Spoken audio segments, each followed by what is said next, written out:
This has been an amazing day. Breakfast with our legislators, and then the ribbon cutting out in the greater Alberta area. The Alberta Riverfront. At the Alberta Riverfront. It's coming. On the Riverfront District 6.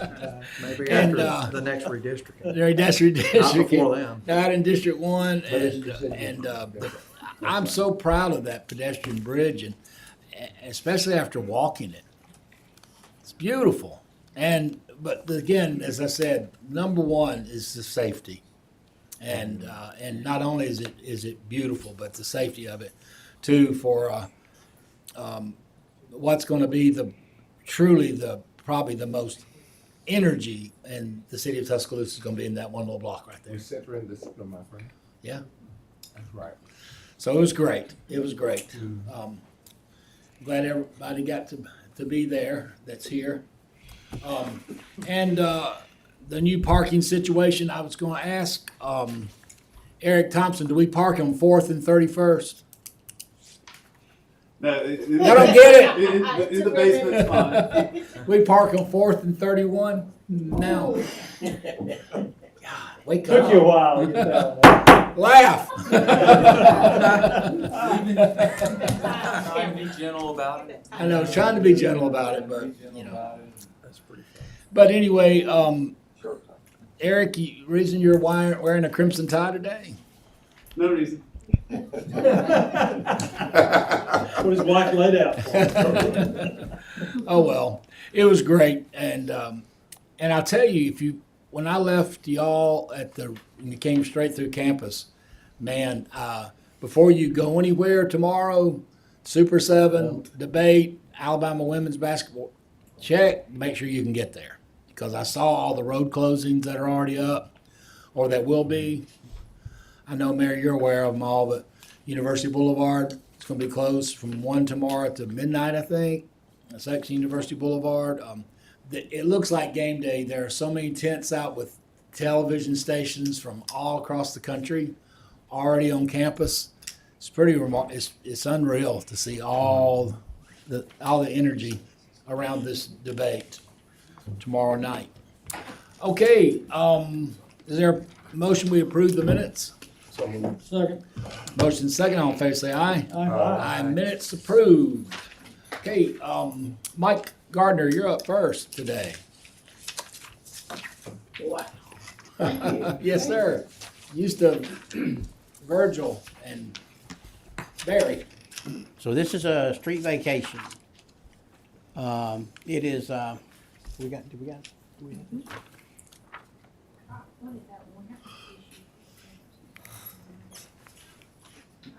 Oh, well, okay. All right, so really this is a vacation of an alley, the terminology there. It is the remnant of a 12-foot wide alley. Today it's only 6 feet. A portion of it was vacated in the past. It's totally landlocked. If you'll flip over there, there's your location north of 7th Street. Gene Stallings is just off of the. I couldn't figure out from the description in the printed copy go back to the picture. Yeah, go back to the diagram, so, or the map there. So 7th Street is on the south.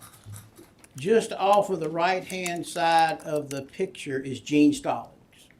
So you're just west of Gene Stallings in that first block, north of 7th. Wait a minute.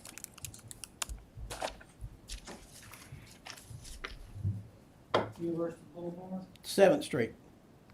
I know it says that, but Yeah, that's the sewer pipe that's in the water line that's in the street.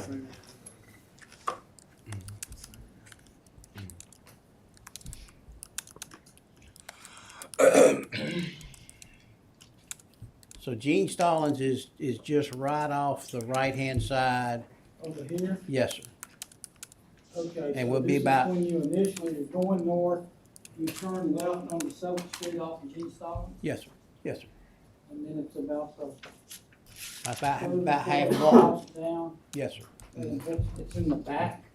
Right, so there was a 12-foot alley behind all of those homes. And over the years, it's been vacated by different developers. And this is just a little landlocked piece. Go to the last slide. There's nothing we could do with it, is it, Mike? Absolutely not. So the shaded area is the part that we're vacating, and it is the only portion of that alley that is left. So it doesn't go anywhere, it doesn't connect to any other public rights of ways. Who are we selling it to? We are selling it to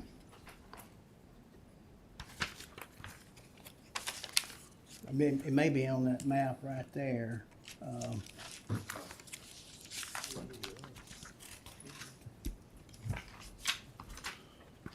You go back So to it the will, map, it will please. go to that landowner to the south, is who that is. Earth to slide control, earth to slide Yes, control. sir. Which one would you like? The map, there.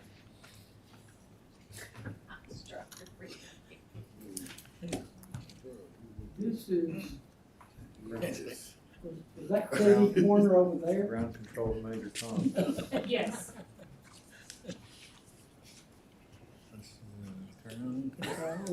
Major Tom. Oh, Lee, what difference? Okay, so you think it's the property owner? Oh, yes, sir, that's the property owner. Big star. Yeah, that is the only person that Alabama right of wins way Saturday. can be vacated to. Okay. Are we selling it or giving it to them? No, they have to purchase. $1,300 plus publication fee. That's right. $2,000-ish. Tom probably have a better guess than me on that. It's not worth anything to anybody else. Uh-huh. Yeah, it looks like $2,900 is the total. Publication is $15.99. The fair market value is $13.92. $15.99 per Thank you, Randy. That's crazy. That is. I want to know Vicksburg for $1,000. Okay. That all you got, Mike? Yes, sir. Thank you, sir. Zach, you're up, buddy.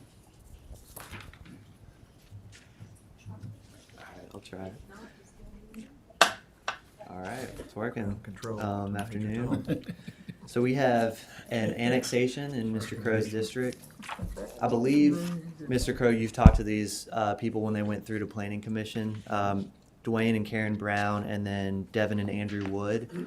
So their property is right where the McWright's Ferry Road is going. They're adjacent to city property. It's actually 3 different parcels, as you can see here. And they're leaving out the one that has the house closest to the Black Warrior River, just because they did not want to go into the city limits. The reason that they are going into the city limits is in order for city schools. And so it is identified as a primary expansion area. No issues They already have a child in the school. from any of us. They do. So pretty simple request, but any questions I It's can all answer. about school, Yes, sir. children's school. Mm-hmm. That's it. Thank you, Zach. Yes, sir. Mayor Malik. Yes, sir. Just a few things. First, this Saturday, I had an opportunity to attend an event, and Mr. Busby, I couldn't help but think of you. And I rarely, like many of you, I attend a lot of different events, but this one truly moved my heart. And as people are in December thinking about making year-end donations, as we look to close out the year, I just want to encourage people to look at Operation Allies Refuge Foundation, or the OR Foundation. It was created after the airport attack in Kabul in 2021, and it was for returning soldiers who come back from PTSD. And the local connection for this was Miss Shannon McDaniel, whose husband, Edward McDaniel, actually works for us, works in Miss Christ's department. Her son, Hunter, was a Marine, spent 4 years in Afghanistan, came back and tragically passed away after serving. He was a student at the University of Alabama. And what made it so just remarkable was Shannon's determination to make certain none of our soldiers who come back from active duty, who see the things that they see, that they never feel they're alone in that journey. It was, you know, something that really touched my heart and made me realize that we just can't think that when soldiers return from those combat zones, that the military is just going to be the only ones to take care of. And the focus of the War Foundation is to really plug in the entire community. And so when I was leaving the event, I called Kay Day and I said, Kay, I want you to make this a special project, knowing, of course, her husband and his ties into the military. So you'll be hearing more about it, but if you're interested in making a donation, please go to their website, check it out. And to Shannon and her family, you're an inspiration. Your son is a patriot and a hero, and hopefully her work will continue to make a difference for any of our young men and women that come back from those types of situations. It also got me to thinking about what our men and women, especially within public safety, experience every single day. I mean, the things that our firefighters see, the things that our police officers see, and thinking about last night, even with the parade, you know, something as joyous, you had thousands of people come out and you had something, you know, very bad happen to a young person. The job, you know, it's been reported to me that Chief Williamson with Fire and Rescue did, and really, you know, taking charge, PD, I really appreciate you guys. I know if my child was hurt, I wouldn't want anyone else but Tuscaloosa Fire and Rescue there, and certainly Tuscaloosa Police Department. So thank you for what you guys do, and hopefully, you know, our people see a lot too, although not combat, they do see and experience a lot. And we're fortunate to have them. So I just wanted to say that. Again, that event really touched me on Saturday. A couple of quick things. This afternoon, I will be missing from administration and policy and properties. I've got to do some debate duties, and you stole a little bit of my thunder. Us hosting a presidential debate, it's the first time anyone in the state of Alabama has ever hosted any presidential debate, and certainly Tuscaloosa's first time. This is really a momentous opportunity for us.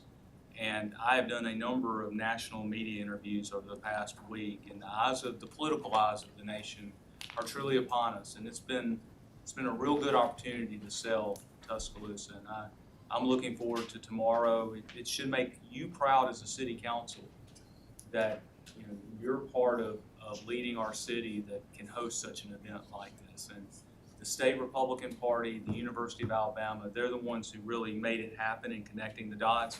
But I'm proud that we have a city which they could recruit to, and I know that we'll be supporting those efforts. Simultaneously tomorrow night, as you alluded to too, Mr. Tyner, we have the Super 7 going on. Yeah. So within about a half mile of each other, we've got a lot of things happening, and I was going to encourage everyone just to be very mindful of traffic, especially east of Bryant-Denny Stadium. It's not going to be easy tomorrow for a lot of different reasons. Just be mindful of that. And also, if you do get caught in it, just remember both events are helping to fill a lot of hotel rooms, get a lot of turnovers and tables at restaurants, and keep a lot of people employed. And that's a good thing for a lot of people. Lastly, we will have an executive session. We have one matter that should just take a minute or so. We have another matter that will take a little bit of time, but the council does need to be briefed on. Okay, thank you, Mayor. Thank you. I appreciate that so much. I wasn't able to make that Saturday, but the event with Hunter that you're talking about, I did reach out to her about helping in any way we can to get the word out more and promote it through my show or whatever we could do for that, because it's I think you said it perfectly. It hits you. It really hits you. Oh, there were a lot of that young story Marines out there of Hunter. that he served with, Mr. Busby, that I know you would have loved the opportunity being a Marine yourself. And The Marine Foundation is having a board meeting Thursday night. If you'll connect me afterwards, I'll be glad to invite her to come talk with us and us look at a donation. I would do that. And another person who was there that I didn't know he's a retired Rear Admiral, Kent Davis, who is head of the Alabama Veterans Affairs. And so he was there, had an opportunity to connect. And he said there's other programs out there that we as a city can connect our veterans into. So we're going to begin a bigger discussion on what we can do. Again, I just didn't realize, I assumed that those services were just naturally embedded through the military, you're laughing, but it, you know, for a civilian, that's kind of what your thought process is, and I just feel a need. We got to figure out who to work with to do more for our veterans, especially those who are returning from combat. So I look forward to connecting you with Ms. McDaniel. I'd be glad to do anything I can. Also, I'd like to encourage the council, hope y'all can all make it out to support the Super 7. I know I'll be there for everything on Friday. I was going tomorrow, but because of the debate, I won't be there Wednesday. So, you know, we've got the city has a box, more or less, if you got your passes. And so I hope many of you can utilize it as possible. I'm planning on going Thursday night, but I'm going Friday in a official capacity. But this may be the last Super 7 we host because of a lot of different reasons. But so it's a great event and it's really special, and I hope many of y'all can make it out as possible. TTS has done a really good job. I know they have been all in on this. Yes, they really have, and they lost Stan, at a time when he took his new job in Missouri, and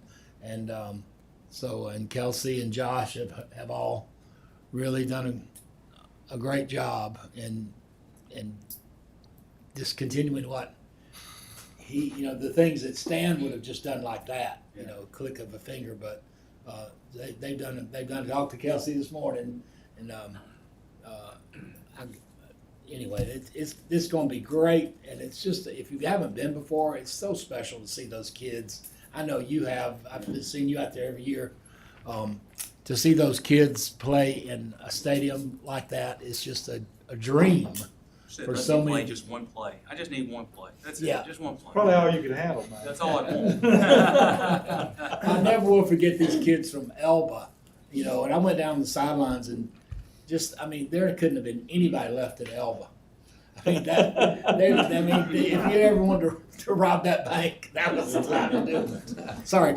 Can you imagine though being that age and get an opportunity to play at Bryant-Denny Stadium? And they do the Walk of Champions for them, just like Alabama does, on game day, and play their fight songs, and they get to come through the tunnel, and it's just a great. I've always had a great privilege to have it, to host it, and like I said, because I'm told because the expanded playoffs, college football playoffs, that University of Alabama and probably Auburn, either one will not be able to do it. And it may all go to Birmingham since they have the new stadium now. Protective. Yeah. And the scheduling, there's and other factors. We do hope though to begin some dialogue on basketball. I hope so too. That'd be great. Again, those are just discussions, but hopefully in the future that can be something we can hopefully secure. I would love that. That'd be great. Incredible week. On top of that, Alabama women's basketball is playing at the Coliseum tomorrow. This is crazy. But how exciting is all this for Tuscaloosa? District 4. Yes, sir. Proud District 4. You're making it rain. You brought it all here, didn't you? You're making it rain. Yeah. All right. Brandy. All right, so I've got one board that we need to tackle today, but it's got 3 terms or 3 positions that we need to address. You all will have in front of you a packet for Tuscaloosa Sister Cities International Board of Directors. They are required to send us their recommendations for any changes within their board. So you'll see that Pam Foster, Laura Lineberry, and Matthew Orendorf have terms that have expired. They do not wish to be reappointed. Actually, I believe one of them actually no longer lives or works in the city of Tuscaloosa. So Ms. Keys has sent over the board's recommendations for replacements. So you've got Cynthia Moore to replace Pam Foster, LaMonica Little to replace Laura Lineberry, and Chad K. Jackson to replace Matthew Orendorf. They do already have Chad L. Jackson currently sitting on their board. This is a different Chad Jackson. I was going to say, because Yes. Chad Jackson's on their board. Different Chad Jackson. So you guys will also all have a copy of their resumes attached to that packet as well. Would y'all, as serving on this board, I really hate losing these. Pam Foster's been amazing,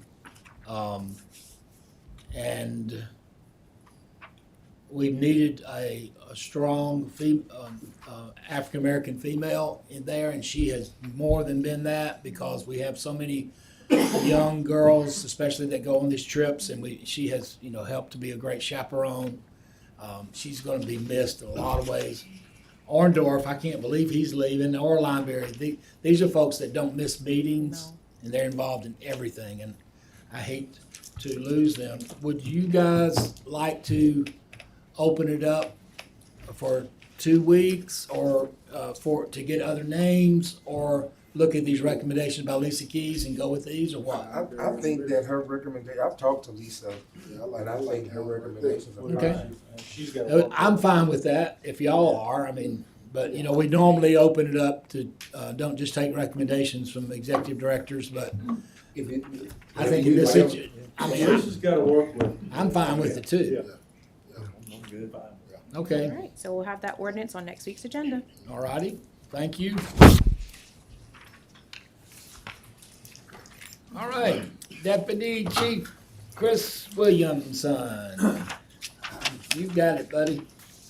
All right, Council and Mayor, I appreciate y'all giving us a few minutes here to report back on an investment y'all made in our department a couple of years ago. Chief Smith and Chief Martin before him have always pushed us to be flexible and innovative, think outside the box whenever we have an issue that we're trying to work on or improve or problem to solve. And thanks to your willingness to trust us to embrace a new way of treating out-of-hospital cardiac arrests a few years ago, we've had some good results. And we have Dr. Keith Lurie here today, who is a leading researcher in out-of-hospital cardiac arrest. He's going to report back on some of the things that we've accomplished during that time and one of our success stories. And so, Dr. Lurie. Welcome, Dr. Lurie. Hi, thank you, Chief, and good afternoon, everybody. It's a pleasure to be here. When we scheduled this visit multiple months ago, I was told it's going to be a kind of quiet time of the year.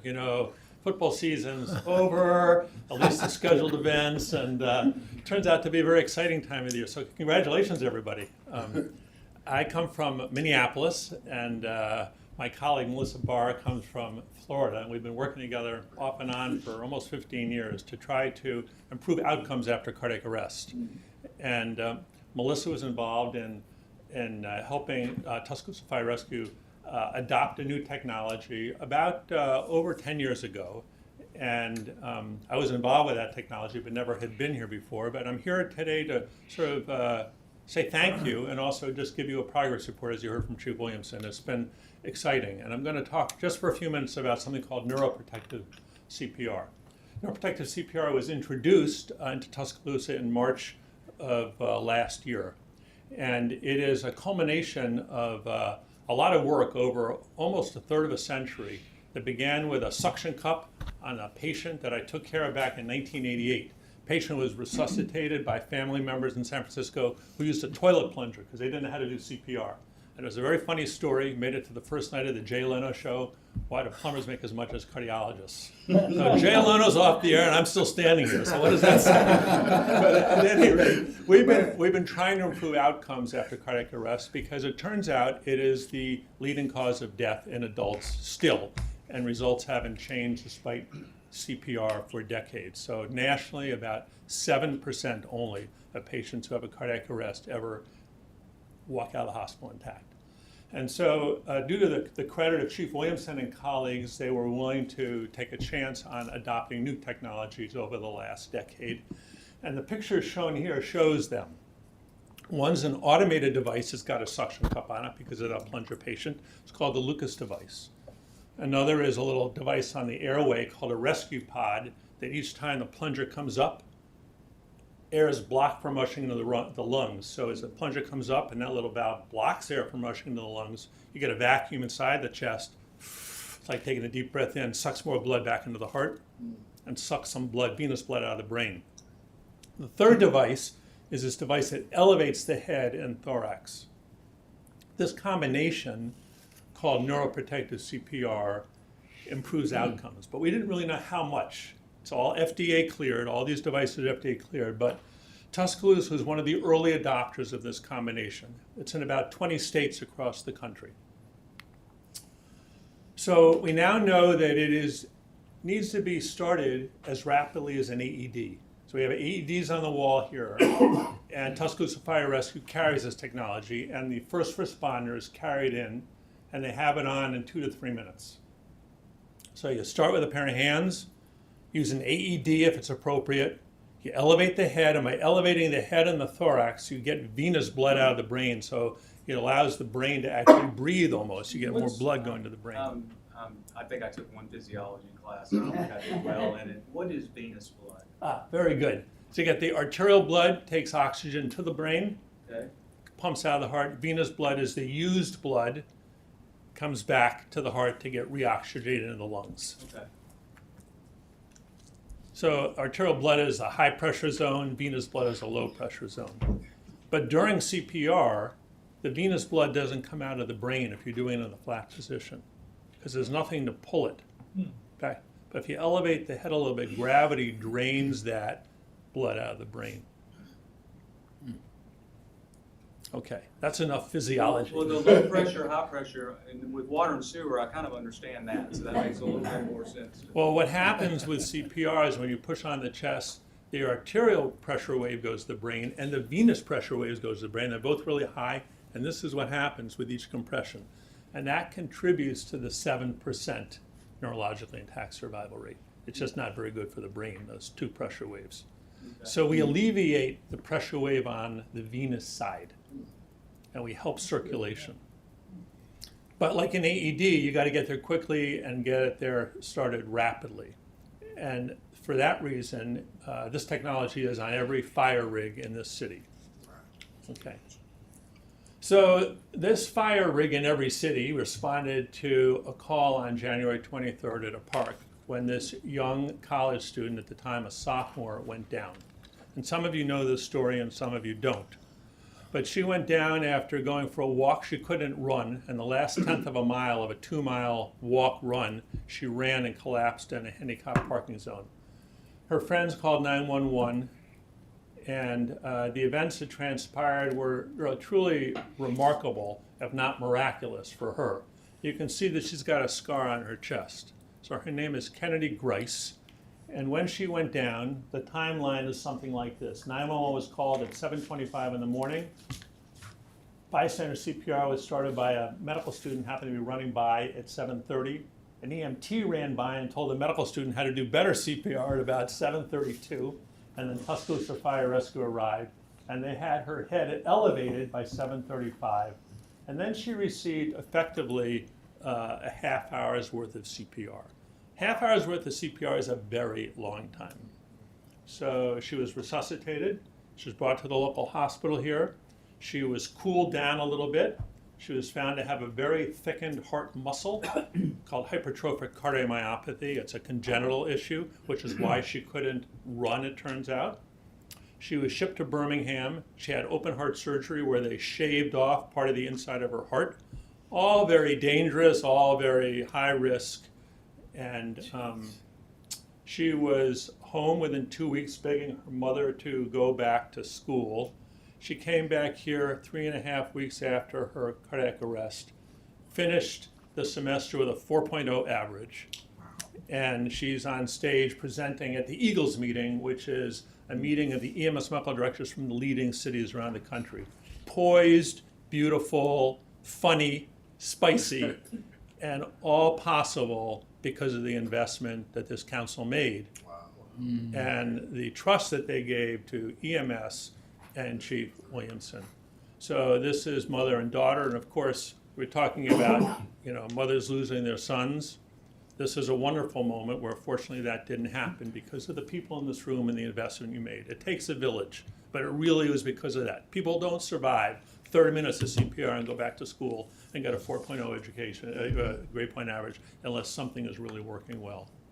So this story actually made it to the New York Times, how a plunger improves CPR after that Eagles meeting.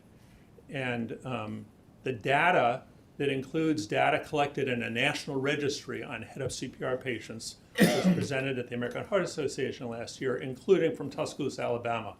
So the bottom line is that if you have a cardiac arrest, the national average, 7.3%, I told you, The cities that have adopted this nationally, 10.4%. So that may not sound like a lot, but with about 450,000 out of hospital cardiac arrest and about 450,000 in hospital cardiac arrest, every 1% means a lot. That's about 900,000 in the United States this year. And like Kennedy Grice, she had a shockable rhythm, so an absolute 10% improvement. So we wanted to share this with you and thank you for your investment in EMS and cutting edge technologies here in Tuscaloosa. So thank you.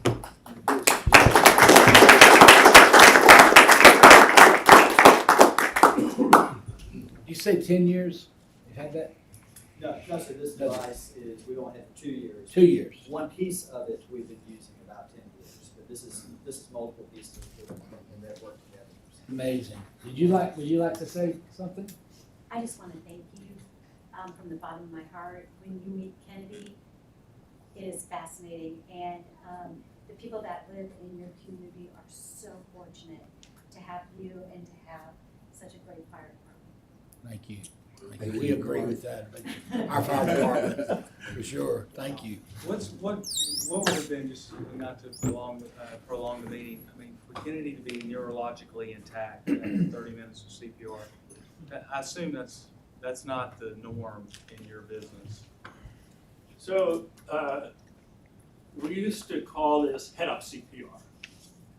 And back in June of 2021, a man named Jason Benjamin, a 50-year-old man, had a cardiac arrest in St. Johns County, Florida.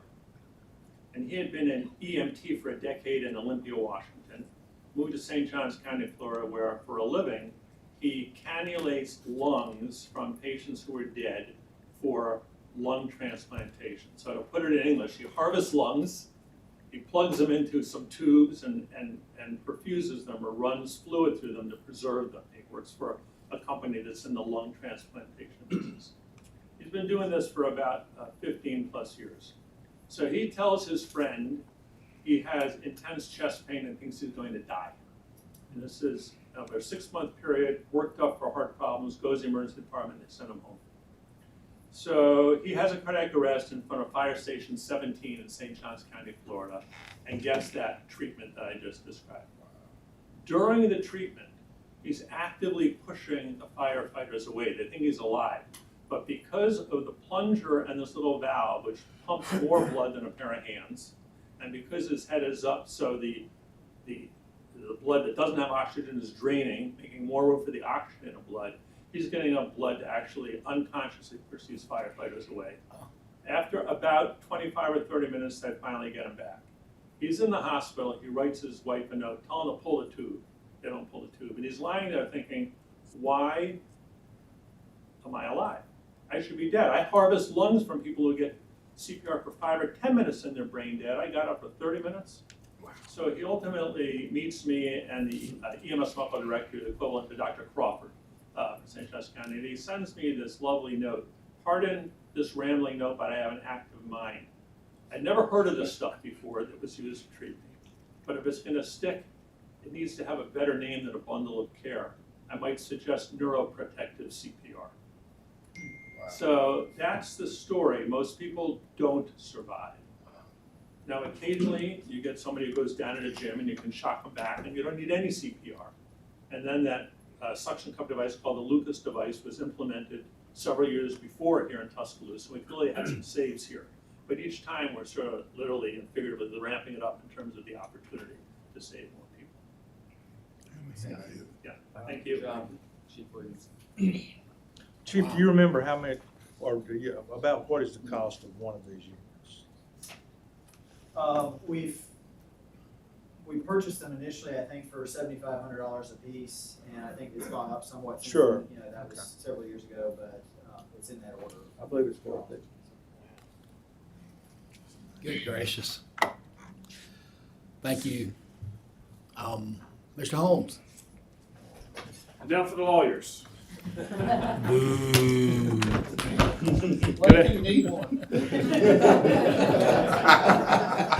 Good afternoon, council. Oh, believe me, I'll never retire because of having lawyers. We're going to start on pages 14 and 15, where I should note this $300 an hour. is for a public hearing only. This is for the city school board's school funding proposal that is made, that was brought to you guys back, I believe, on Halloween. Again, this is for a public hearing only. The vote on the resolution will be set for the 12th. On page 16, you'll be authorizing a disbursement from District 7 improvement funds for the Central High School football team. This is a total of $2,500 and came to A&F on the 21st.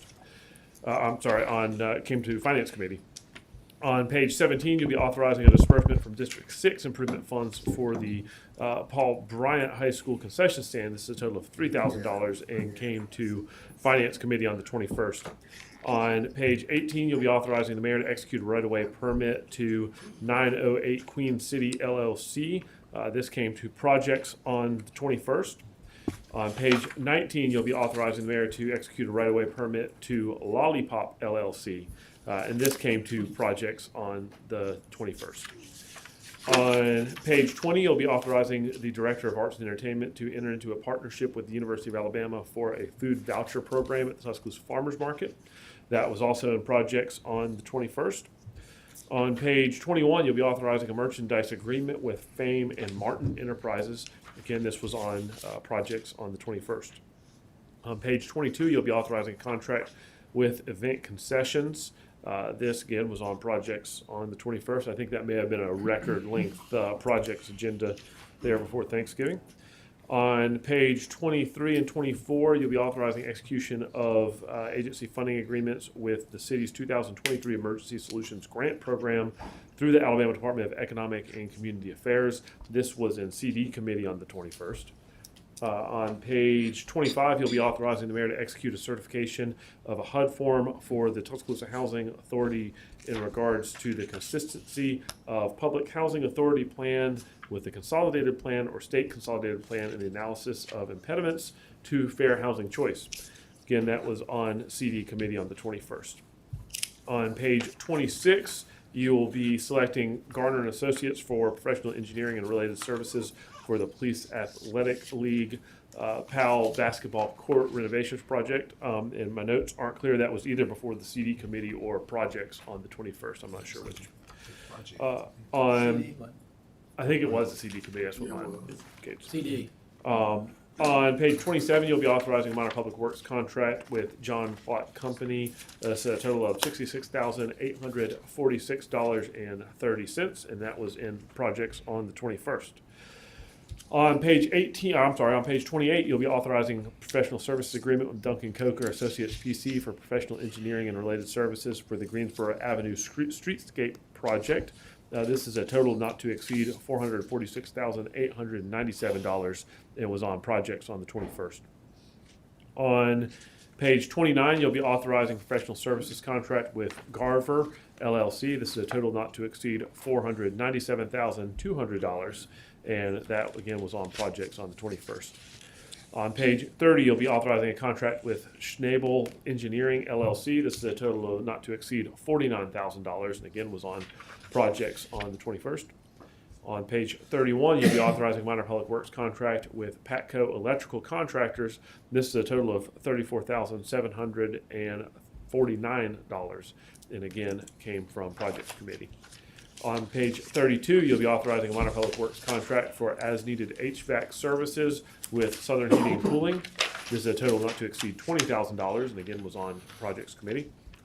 On page 33, you'll be authorizing a minor public works contract for as-needed elevator maintenance and inspections with Bagby Elevator Company. This is a total not to exceed $24,000. I know, Mr. Tyner, this one always makes you feel a little bit better. Yes, because last week, I was starting down, the elevator doors opened as it was starting to move down.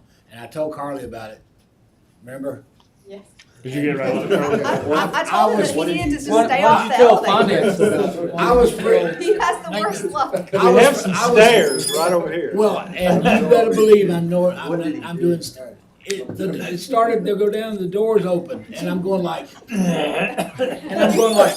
I'm just pressing it, and it just stopped. and the door shut, and then it opened back up. I said, "Get me out of here, Percy!" And I got down the steps. Why does this always happen to you? I don't know.